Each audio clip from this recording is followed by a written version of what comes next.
জগন্নাথ বিশ্ববিদ্যালয়ে জাতীয়তাবাদী ছাত্রদল এবং বাংলাদেশ ইসলামী ছাত্র শিবিরের নেতাকর্মীদের মধ্যে সংঘর্ষ, অন্তত 50 জন আহত হয়েছে। আহতদের মধ্যে রয়েছে বিশ্ববিদ্যালয় ছাত্র শিবিরের সভাপতি আব্দুল আলিম আরিফ এবং ছাত্রদলের আহ্বায়ক কমিটির সদস্য ইয়াসিন সাইফ। তাদেরকে রাজধানীর ন্যাশনাল মেডিকেল কলেজ হাসপাতালে চিকিৎসা দেওয়া হচ্ছে।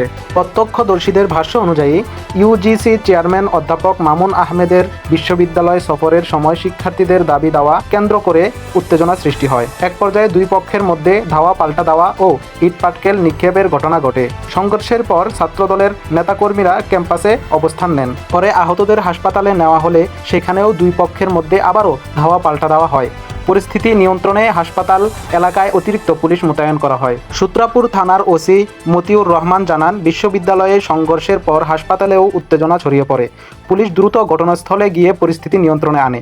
ঢাকা মহানগর পুলিশের সহকারী কমিশনার ফজলুল হক বলেন, ইউজিসি চেয়ারম্যানের কাছে দাবি দাওয়া নিয়ে আলোচনা করতে চাওয়া থেকেই ঘটনার সূত্রপাত।